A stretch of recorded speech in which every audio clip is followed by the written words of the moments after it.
계속해서 사도행전의 흐름을 쫓아 바울의 사역을 살펴보고 있습니다. 고린도에서 1년 6개월, 18개월 동안 복음을 열심히도 전하던 바울은 이제 어느 정도 고린도 교회가 소위 자립이 되었다는 판단을 하게 되고, 그리하여 자신의 2차 전도여행을 이제 서서히 마무리 짓고 다시 한번 자신의 사역의 본거지 혹은 그의 베이스 캠프라 할 수 있는 어디지요? 수리아 안디옥으로 돌아갈 준비를 하게 됩니다. 그때 고린도에서 바울을 만나 복음을 받아들이면서 그 순간부터 바울의 동역자가 된 브리스길라 혹은 브리스가와 아굴라 부부도 바울을 따라 나서게 됩니다. 다 잘 아시겠지만 브리스길라는 여성입니다. 고린도의 외향 갱그레아에서 그들이 탄 배가 잠시 에베소라는 지역에서 정박을 하게 됩니다. 우리가 비행기를 타면 잠깐 어떤 도시에 머물렀다가 가게 되죠. 그런 것처럼 2000년 전에 이제 배를 타는 것이니 더 그렇지 않겠습니까? 논스톱으로 가기에는 중간에 기름도 넣어야 할 것이고 그런 연유가 있었을 것입니다. 자, 이제 오늘 본문 19절의 말씀을 함께 읽겠습니다. 19절, 에베소에 와서 그들을 거기 머물게 하고 자기는 회당에 들어가서 유대인과 변론하니. 방금 읽은 본문 19절에서 바울이 잠시 에베소에 있는 동안 그들을 거기에 머물게 했다고 할 때 그들은 수리아로 함께 따라 나선 브리스길라, 아굴라 부부를 가리킵니다. 바울이 늘 그랬듯이 이전에 살펴본 대로 자신의 전례대로 자신의 평소의 습관대로 언제나 그랬듯 유대인의 회당에 들어가 예수 그리스도 하나님 나라의 복음을 증거했습니다. 언뜻 보면 이때 바울이 브리스길라와 아굴라 부부를 에베소 항구나 시내에 머물게 한 것처럼 보이지만 더 정확하게 이 의미를 살펴보기 위해 사도행전 18장 전체를 끝까지 세밀하게 살펴다 보면 그 의미가 이내 명확해지는 것을 알 수 있게 됩니다. 오늘 본문 20절과 21절을 같이 읽겠습니다. 여러 사람이 더 오래 있기를 청하되 허락하지 아니하고 작별하여 이르되 만일 하나님의 뜻이면 너희에게 돌아오리라 하고 배를 타고 에베소를 떠나. 바울로부터 복음을 전해 들은 그 현장의 에베소 사람들은 에베소에 좀 더 오래 머물러 있으면서 계속해서 바울을 통해 예수 그리스도의 복음을 듣기를 원했습니다. 그러나 이제 바울은 수리아의 안디옥으로 돌아갈 계획을 가지고 있던 터라 방금 읽은 21절의 바울의 말처럼 하나님의 뜻이 있으면 내가 다시 이곳으로 오겠다라는 말을 남기고 에베소 지역을 떠나게 되죠. 바울의 이러한 말은 하나님께서 자신을 다시 보내주실 거라는 확신에 찬 말이기도 했습니다. 그런데 결과적으로는 그러지 못했죠. 그때 바울이 수리아 안디옥으로 떠나면서 자신을 대신하여 브리스길라와 아굴라 부부를 이곳에 남겨두게 됩니다. 성도님들, 바울의 이와 같은 행동이 어디서 많이 보았던 모습 아닙니까? 지금껏 사도행전의 말씀을 들어오시면서 혹은 여러분들께서 이제껏 신앙생활을 하면서 사도행전을 얼마나 많이 읽고 또 읽어오셨겠습니까? 그렇게 수차례 반복하여 말씀을 읽으시면서 그 흐름을 잘 따라오고 계신 분이라면 금방 눈치를 채셨을 것입니다. 이것이 바로 사도 바울, 선교사로서의 사도 바울의 목회 철학이요 선교 전략입니다. 바울은 자신이 에베소에 다시 돌아올 때까지 브리스길라와 아굴라 부부가 이제 그곳에서 바울이 전한 복음을 듣고 받아들인 그 성도들에게 복음을 전하고 가르치도록 하면서 이 영혼들을 새신자와 같은 이 영혼들을 지도하고 보살필 것을 부탁했습니다. 이것은 이전에 바울이 유대인들의 계속되는 겁박과 위협에 긴급하게 몸을 피신하게 되지만 정작 그곳에 남겨져 있을 베레아 교인들의 믿음을 걱정하고 염려하여 불가피하게 자신은 그곳을 떠날 수밖에 없지만 자신을 대신하여 이전에 실라와 디모데를 그 베레아에 머물게 한 것과 같은 행동이었습니다. 그만큼 사도 바울은 열정적으로 그를 만난 현장의 사람들에게 예수 그리스도의 복음을 전해왔고 그 복음의 뿌리를 깊게 내려 그 영혼들이 잘 자라 신앙의 결실을 맺을 수 있도록 그의 동역자를 남겨두거나 본인이 그 선교지를 재차 방문하는 방법과 전략을 선택함으로 그가 복음을 전한 그 영혼들을 믿음의 장성한 분량에 이를 수 있도록 온갖 힘을 쏟았습니다. 사랑하는 성도님들, 오늘 우리가 좀 더 관심을 두고 살펴볼 대상은 사실 이 바울이 아니라 휙 지나가서 잘 기억이 안 나실 것 같지만 늘 저희가 설교 때 제목이 나오잖아요. 그 제목에 나온 것처럼 오늘 말씀의 제목인 브리스길라와 아굴라도 함께하더라. 이 대목에서 알 수 있게 되는 것처럼 브리스길라 혹은 브리스가와 아굴라 이 부부에 대해서 오늘은 잠시 살펴보고 말씀의 은혜를 나누고자 합니다.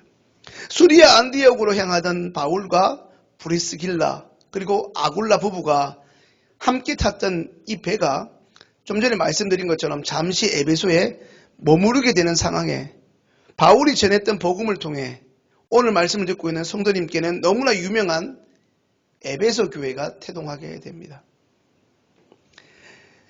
우리가 아는 바울이 감옥에서 쓴 옥중서신 기억하시나요? 에필골몬이라 그래서 에베소서, 빌립보서, 빌레몬서 이렇게 있잖아요. 골로새서 네 개의 서신이 옥중서신이라고 하지 않습니까?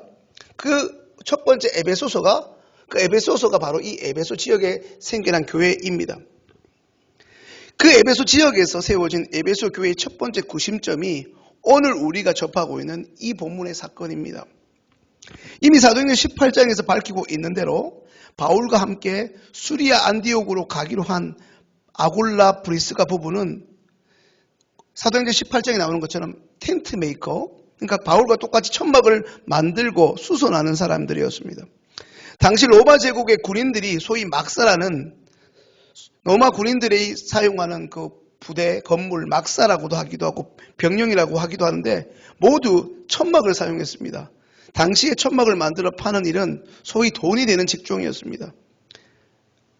그러니까 이 부분은 AD 49년, 그러니까 주님 오신 이후를 얘기하는 주후 49년에 유대인들이 로마에서 폭동을 일으키자 로마 황제 클라디우스가 유대인들을 로마에서 추방시켰습니다. 바로 그때 이 부부가 로마에서 추방되어 온 곳이 고린도라는 지역입니다. 그런데 그들이 고린도로 온 이유이자 목적은 4년마다 이 고린도라는 지역에서 올림피아라는 경기와 2년마다 이스트미아라는 경기가 있었는데 그것을 통해 그 당시에 거기서 머무르고 있는 사람들에게 천막을 만들어 팔면 큰 돈을 벌 수 있다는 소식과 정보를 통해 이곳에 정착하게 되었습니다. 한마디로 그들이 고린도를 찾게 된 목적은 돈벌이에 있었습니다.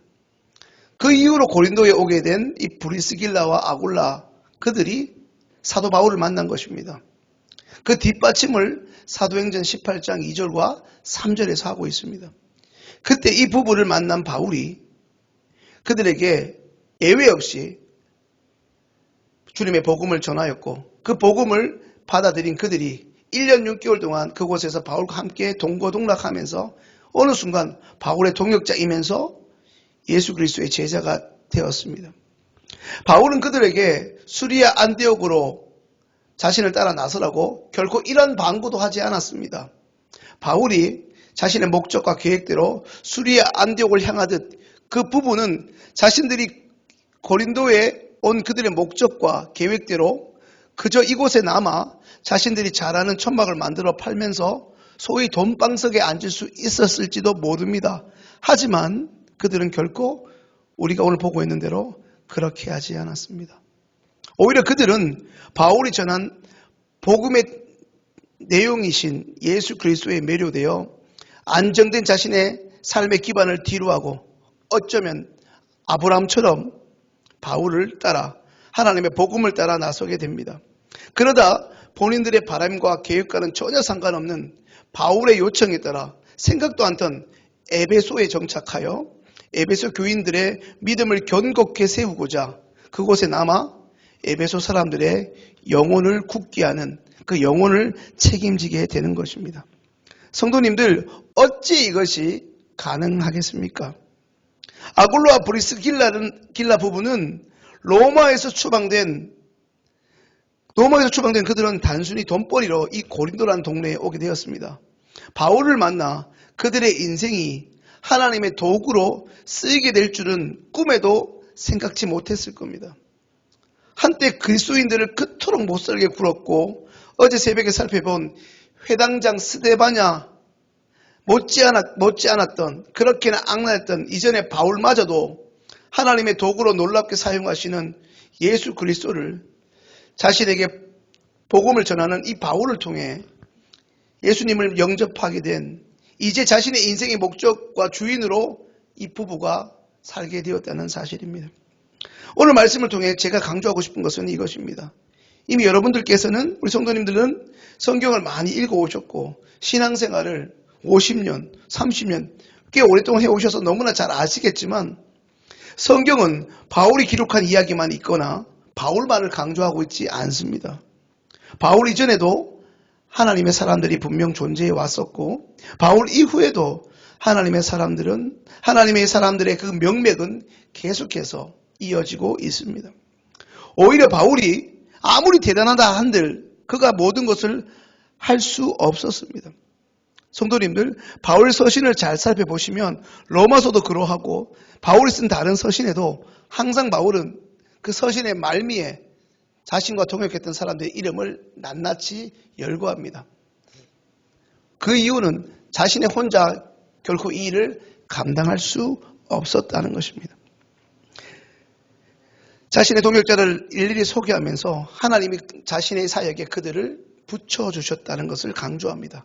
그래서 오늘 말씀의 제목도 브리스길라와 아굴라도 함께 하더라라고 정한 것입니다. 비록 브리스길라와 아굴라 이 부부가 고린도에 오게 된 첫 동기와 목적은 세상적이라 할지라도 결국 그들은 합력하여 선을 이루시는 하나님의 구원의 계획과 창조 섭리에 따라 바울을 만나게 되었고, 그리하여 바울을 통해 예수 그리스도의 복음을 듣게 되고 어느새 자신 또한 제2의 바울로, 아니 에베소 교회의 태동을 가져오는 중추적인 역할을 감당하게 되는 하나님의 사람으로, 그리스도의 도구로 쓰임받게 된 것입니다. 사랑하는 성도 여러분, 오늘 이 자리에 있는 여러분께서 혹은 이 자리에 계신 분 가운데 다른 이들보다 아무리 세상적으로 뛰어난 능력과 재능을 가진 자라고 할지라도 우리는 그저 우리가 사는 동안 이 땅에서 한 텀을 할 뿐입니다. 이 말은 좀 전에 말씀드린 것처럼 우리가 모든 것을 다 할 수 없다는 말씀이기도 합니다. 뒤집어 이야기하면 우리 세대에, 장로님 세대에, 권사님 세대에, 아니면 권사님 그 이전의 부모 세대에 이 시흥교회 안에서 많은 일들을 하셨다고 하더라도 그 일을 계승하고 이어가는 믿음의 후배나 후손들이 없다면 그것은 이어질 수 없을 것입니다.